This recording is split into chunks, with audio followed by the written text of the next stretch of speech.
Okay, you guys ready? We're going to do 7 days of creation. This is day 2.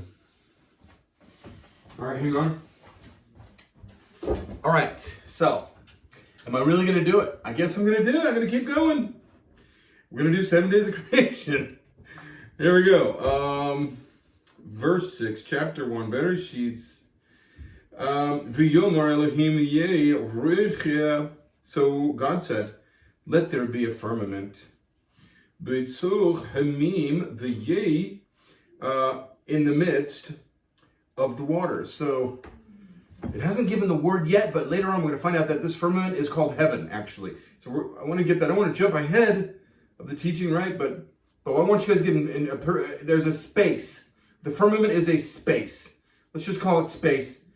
This is not darkness at this point. I don't believe this is space, because light is there now, and I believe this is before there is darkness or after darkness. So here we go. So the yeche b'tzur hemim, in the midst of the waters, there's this space. So in the midst of the waters, what does that mean? There's waters above, there's waters below.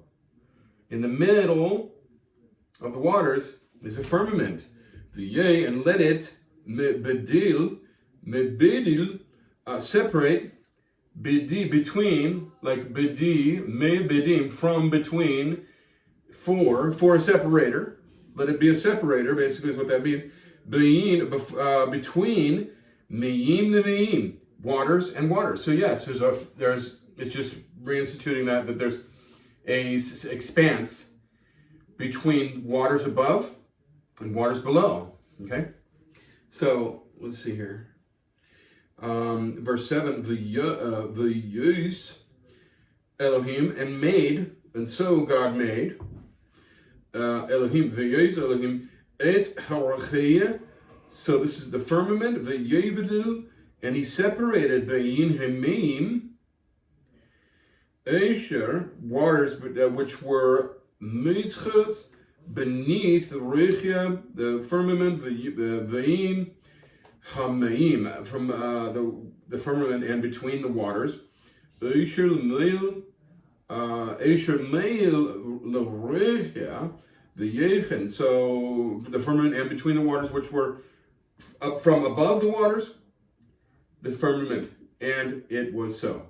Okay, so basically he did take the waters at one point. So it almost says it almost 3 times.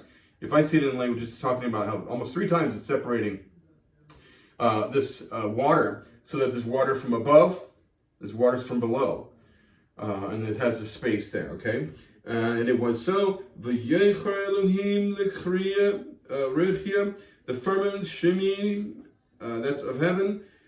He called it V'yecher Elohim l'richya shemim. He called it heaven. V'yei arav, and it was evening. V'yei bokor, and there was morning. Yom Shani, day 2. Day 2. So remember, it's going to repeat this passage, this wording, this phrase of Yom Echad, Yom Shani, Yom Shlishi. It'll repeat that 6 times for the first 6 days of creation for a very good purpose. It's showing us this is the days of the week. This is how we're keeping them. We're going to keep them. The next day we'll start with the evening and morning again. So we begin the days in the evening. It's very simple to see this represented in the Torah. I wouldn't say it 6 times if it wasn't so. We got a lot of crazy teaching out there that people are saying other things. Anyway, also I want to remind you about this firmament. Remember when I did day 1, we talked about Job chapter 28 verse 30, saying that in the heaven, the face of the deep is frozen. So the waters that are above the firmament, and there's waters below the firmament, which will be on the earth. You'll see that later. When we see day 3, it separates the earth from water now. But right now, heaven's separating the waters. And the waters above are covered and frozen. That's what I'm seeing in Job chapter 38 verse 30. Okay, so I just want to remind you of that. Now, day 1, it talks about that. And I think that's day 2. It's a pretty big day 2, actually, separating all the waters in the heavens, right? So, anyway, shalom, and we'll see you for day 3. Let's do it.